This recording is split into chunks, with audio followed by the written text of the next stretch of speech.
공감받는 의정, 실천하는 의회를 이끌고 계시는 장흥군 의회 왕윤채 의장님과 인터뷰 나눠보겠습니다. 안녕하세요. 안녕하십니까. 의장님. 예. 오늘도 좀 온화하는 미소가 참 돋보입니다. 네, 감사합니다. 네. 먼저 우리 또 영상을 보고 계시는 분들께 인사 한 말씀 부탁드리겠습니다. 존경하는 사랑하는 우리 장국민 여러분, 또 미디어 팩트 시청자 여러분 반갑습니다. 공감받는 의정 실천하는 의회 전 의원님과 우리 직원들 혼연일체돼서 장국민의 대의기원으로서 최선을 다하고 있습니다. 그 어느 해보다도 이 구대에 와서 올해 진짜 성과들이 많아요. 네. 네. 한 말씀 부탁드릴게요, 먼저. 저희들이 공감받는 의정 실천을 하려면은 뭐 말로만 그래서는 안 되고요. 네. 첫째는 원칙과 합리적이어야 됩니다. 원칙과 그다음에 창의적 가치를 창출하기 위해서 연구를 많이 해야 됩니다. 공부를 해야 되겠죠. 그다음에 일단 국민들에게 신뢰를 주고 책임을 질 수 있는 그런 의회인데 저희들이 국민들한테 부여받던 임무를 충실하기 위해서 정말 성과라고 보면은 저희들이 입법 활동, 그죠? 입법 활동 잘해야 되지 않습니까? 그 다음에 행정을 정말 좀 저희들이 견제 감시하는 기능, 그 다음에 이제 가장 중요한 민원 해결 그런 기능들을 많이 해야 됩니다. 맞아요. 그래서 이제 먼저 그 입법 활동에서 우리 장흥군 조례가 약 한 570개 정도 됩니다. 그렇게나 많아요, 조례 570개? 조례하고 규칙 그 정도 되는데 지금까지 지방자치 30년 사이에 정비를 한 번도 안 했어요. 진짜 30년 새 한 번. 예. 그래서 저희들이 구대에 의해서 지금까지 법령 상위법에 맞지 않는 거, 그다음에 유명무실한 법도 있을 거 아닙니까? 그다음에 법령상 근거가 없는 내용, 이런 내용들을 총망라에 정비를 했습니다. 그 연구 모임이 리커버 연구단체. 그래서 전문가를 저희들이 영입을 해서 전문가와 의원들이 정말 우리 자치법규를 이번에 정비를 해서 집행부에 송부했습니다. 그러면 이제 집행부에서 그거를 가지고 자기들이 그를 다시 점검을 해서 의회에 다시 우리한테 의안 제출하면은 그때 의원들이 다시 정말 개정안에 대해서 의결하는 그런 조건이 남아 있고요. 그다음에 이제 평상시 우리가 그 지방 행정을 견제 감시하는 것은 무슨 군정지나 사무감사 때, 군정지는 61건 했고요. 그다음에 사무감사 때는 뭐 180건의 진리사항을 집행부에 시정 요구를 했습니다. 그다음에 이제 민원 현장 같은 데는 저희들이 그 민원 현장에 나타나면 예를 들어서 뭐 안양면에 돈사 문제가 좀 시끄러웠습니다. 그럴 때 저희 의원님들이 총동원해서 현장에 가서 정말 주민들 목소리를 듣고 저희들이 대안을 찾아서 정말 행복한 복지사회가 되도록 그런 역할을 했다. 그 다음에 뭐 태양광 이격거리 당시 민원인들이 많이 발생을 합니다. 거기 현장도 저희들이 빠짐없이 다녔다. 이렇게 말씀을 드리겠습니다. 그러니까 진짜 이 공감을 받고 실천을 한다. 이게 보이는 게 그 570개의 어떤 뭐 근거 없는 규제, 뭐 조례, 뭐 법규 이런 것들 30여 만에 싹 다 재정리를 하신 거잖아요. 뺄 건 빼고 넣을 건 넣고 그렇죠. 이렇게 해서 정비를 하시고 그렇게 해서 실제 또 민원이 발생하다 그러면 현장을 또 찾아가시는 것도 실천을 하시고. 야, 이 구대에 와서 정말 그동안에는 없었던 정말 새로운 역사를 많이 써내려 가신 것 같습니다. 그래서 그런지 축하할 일 있잖아요. 이 진짜 지방의회 우수사례 경진대회에서 무려 대상을 쏴서 대상을. 근데 저는 솔직히 잘 모르겠어요. 지방의회 우수사례 경진대회 실제 참석을 하셨잖아요. 얼마나 많은 의회에서 이렇게 또 공모를 했고 거기에서 어떤 단계를 좀 거치셨는지. 지금 그 행정안전부에서 광역의회나 지방자치의회를 대상으로 혁신이라든지 행정의 우수한 점을 사례를 발표를 해라 이렇게 공문이 왔습니다. 일단 전국 단위네요, 일단은. 그 전국에 243개 지방의회가 있습니다. 광역까지 해서. 그런데 96군데 광역과 지방 기초의회가 예? 참여를 했어요. 아, 96개. 네. 그러니까 243개 중에 96개가 그렇죠. 참여를. 네. 그래서 이제 거기에서 1차, 2차 서류 심사를 17군 지방의회가 통과를 해서 네. 지난 9월 말에 9군데가 결선을 했습니다. 야. 세종시에서. 그럴 때 제가 직접 가서 발표를 했습니다. 발표까지 이거 자료 화면 넘기면서 발표 그럼요. 직접 프레젠테이션 하시고 네. 이게 저는 이 대상이라 그래서 규모를 봤는데 엄청난 규모를 뚫고 지금 1등을 하신 거잖아요. 네네. 그럼 저는 또 궁금한 게 다른 이제 의회에서도 정말 자신만만하게 나왔을 텐데 네. 우리 장흥권 의회에서 정말 대상을 받을 수 있었던 거는 어떤 점이 조금 주력적으로 포인트가 됐다라고 보십니까? 제가 이제 현장에 가서 이제 전국적 분위기를 파악해 보니까 어떻습니까? 그냥 일반적인 대상처럼 그냥 광역도 뭐 대상 하나 한 예? 단체 뭐 기초단체 이런 대상이 아니고 자기 그 지방 의회에서 정말 우수한 사례를 발표를 하는 거예요. 그렇죠. 그래서 저도 직접 발표자로 가면서 상당히 가서 보니까 긴장을 했습니다. 그래서 그러나 있는 그대로 제가 발표를 했습니다. 제가 그 내용이 뭐였냐면 네, 어떤 내용으로? 주민 청구 조례안을 지방자치법이 1월 3일 날 개정이 됐습니다. 예. 그래서 2023년 1월 13일 됐는데 예. 그럴 때 주민 발안제도 같이 제정이 됐어요.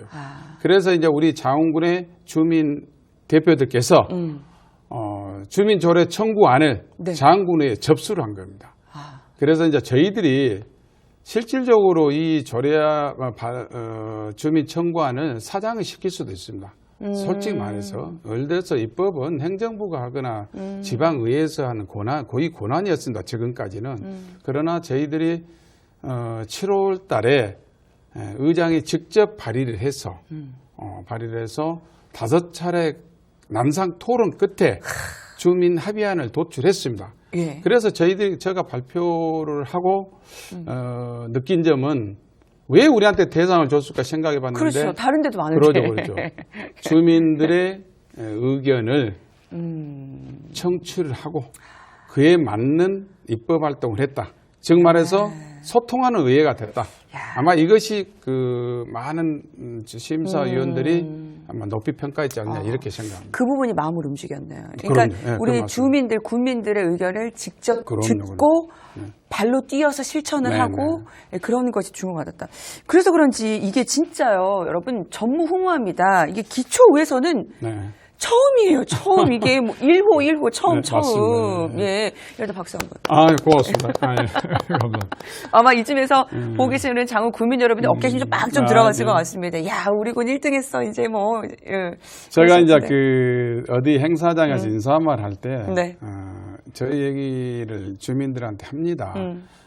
저 혼자 노력이 아니고 우리 7분 의원님과 그다음에 의사과 직원 모두가 혼연일체가 돼서 정말 우리 주민들이 직접 참여할 수 있는 그런 기회를 아마 장흥군에서 첫 번째 대한민국에서 1호를 했지 않냐 이렇게 생각을 하고 국민들 좀 자부심 가십시오. 그렇게 제가 얘기를 합니다. 맞습니다. 그러니까 실제적으로 찾아가서 민원 많이 해결하고 국민들 많이 만나보셔서 저도 궁금한 게 뭐냐면 그 많은 동네, 그 많은 마을 다니면서 진짜 요거는 이 순간에 내가 기억에 남는다. 아니면 안 될 걸 내가 정말 했다. 이제 뭐 이런 거라든지 기억에 남는. 저희들이 그 유치면 봉덕리 마을을 갔었는데 태양광에 대한 민원이었습니다.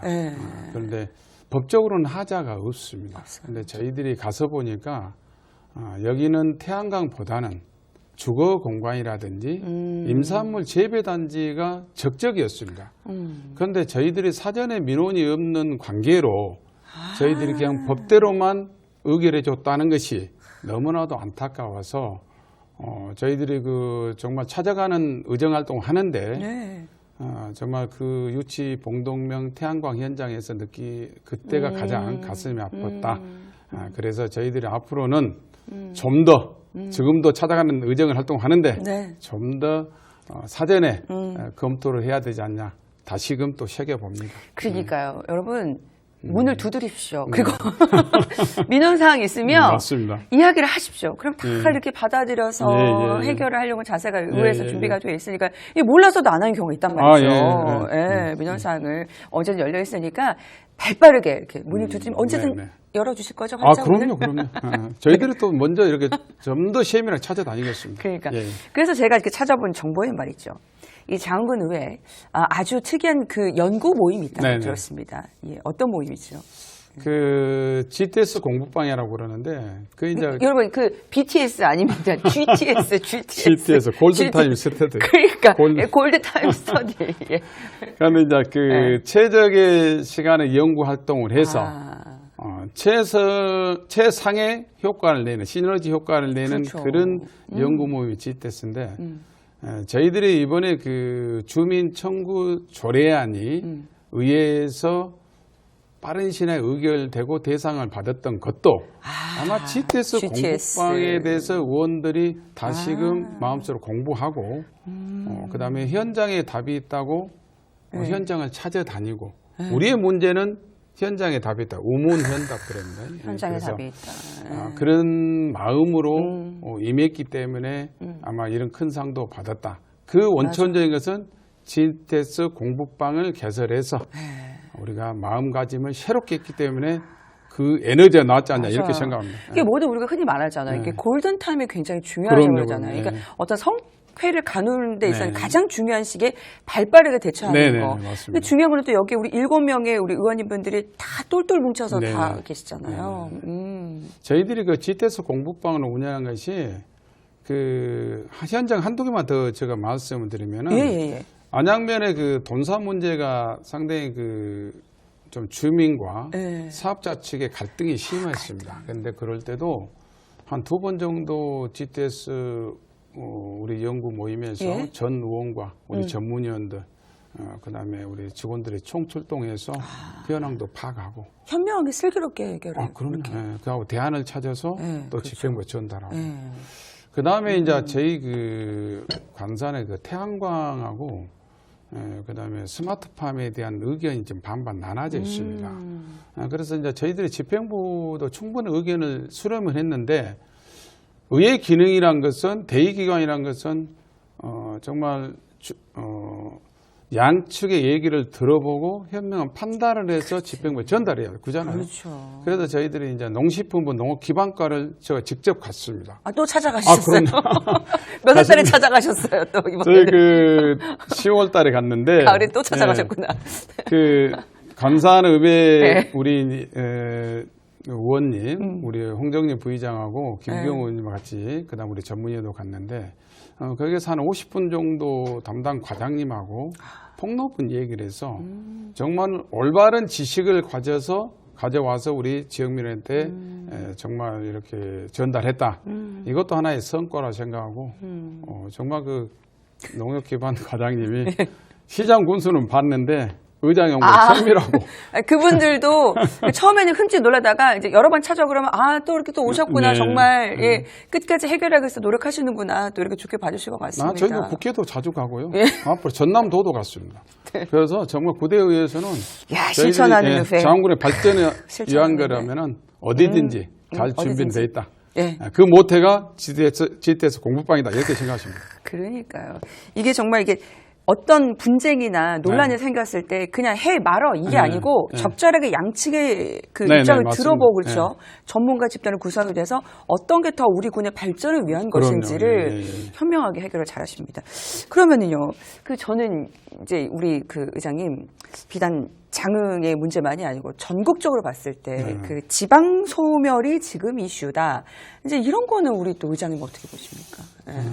저는 의정 활동을 14년부터 시작했습니다만은 인구 감소, 지방 소멸은 그때까지 그렇게 심화되게 매스컴을 타지는 않았는데 우리 장흥군에가 인구 지원 조례가 있습니다. 인구 증가 지원 조례가 있는데 거기에 많은 예산을 좀 투입해야 된다 이런 것도 있고 그다음에 이제 그 인구 정책, 출산 장려 이런 내용을 10년 전부터 이제 대안으로 제시를 했습니다만은 지방자치에서 해결할 사항들이 아니에요. 지금 갈수록 보니까. 그래서 인구가 감소하고 청년 인구가 돌아가지 않고 그다음에 신생아가 태어나지 않고 이런 여러 가지가 복합적으로 올려서 지방 소멸 위기가 왔잖아요. 그래서 네. 지방 정부에서 할 수 있는 것은 예산을 편성하거나 정책을 위반할 때 과연 이 정책이 인구하고 어떤 상관관계가 있는가 그것부터 파악해서 정책을 개발해야 돼 생각하고 그다음에 지금 뭐 다른 지자체에서 많은 주택이 또 많은 주택을 사업을 해요. 그래서 젊은이들이 돌아와서 정말 젊은이들 활동할 수 있는 근거를 말해주는 자치단체가 있습니다. 그래서 자원군에서도 벤치마킹해서 네. 정말 우리 주거 환경을 개선해주고 교육 환경 개선해주고 국가에서 분명히 더 많은 일을 하셔야 되는데 또 우리가 할 수 있는 일은 최선을 다해야 되지 그렇죠. 않겠냐 이렇게 생각합니다. 그러니까 국가에서 할 일도 있겠지만 우리 장에서 할 거는 최선을 또 다해서 또 하면 그렇죠. 네, 그래서 이제 지금 그 지방소멸 지원 특별법이 국회에서 제정이 됐습니다. 예, 그렇죠. 이제 그 김성남 의원께서 대표 발의하셨는데 예, 알고 있습니다. 저희들이 그 장에서 그 사업을 저희들이 잘 만들어야 됩니다. 그래서 2022년, 2023년도에는 140억이 저희들이 예산 편성을 받았고 2024년도는 80억이에요. 그래서 네. 그 맥시멈 정해지지 않았기 때문에 우리가 인구 지역이 소멸을 대응할 수 있는 전략을 잘 짜면은 더 많은 예산을 확보해서 지방 우리 자치단체에서 할 수 있는 것은 최선을 다해야 된다 이렇게도 생각을 해봅니다. 맞습니다.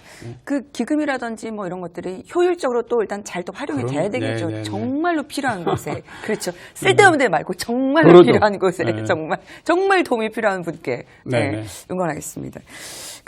이야기를 하다 보니까 시간이 굉장히 빠르게 지나갑니다. 의장님께서 말씀을 너무 잘하시니까 정말 묻고 싶은 게 너무 계속 많아지는데 그런데요, 의장님. 자, 객관적인 데이터 수치적으로 보겠습니다. 2022년 7월에 이제 임기가 시작이 됐습니다. 이미 뭐 그 전에 이제 3선 운영을 하셨고요. 이제 한 절반 정도의 임기가 의장으로서 남았습니다. 어떻게 절반을 의장으로서 이끌어 가시겠습니까? 1년 반 정도 구대가 지금 진행 왔는데 의장이나 의원이나 국민의 부름을 받고 하는 일은 똑같습니다. 그런데 의장의 본질은 역할은 같다. 그렇죠. 의장의 역할은 의원님들이 어떻게 의정 활동을 잘할 수 있는가 그것을 파악해서 지원해 주는 사항이고 그다음에 대외적으로 장군 의회를 조금 정말 품격 있게 우리가 할 수 있는 그 역할을 의장이 해야 된다고 생각을 합니다. 이제 숨가쁘게 1년 반을 달려왔습니다. 그래서 저한테 주어진 시간 그날까지 정말 기본적으로는 의원으로서 기초 체력이 있기 때문에 거기에서 더 힘을 더 발휘해서 정말 우리 의원님들이 장군 의회를 멋지게 이끌어가는데 의장 역할은 초심을 잃지 않고 최선을 다하겠습니다. 희망찬 새해가 되길 바라면서 우리 의장님과 이제 인터뷰는 그야말로 파워 인터뷰는 이쯤에서 마무리 지어보도록 할 텐데 끝으로 우리 장흥군 의회에서 파워풀하게 한번 파이팅 한번 외치고 한번 마무리를 지으면 어떨까 싶은데 어떻습니까? 공감받는 의회, 실천하는 의회 장흥군민 파이팅!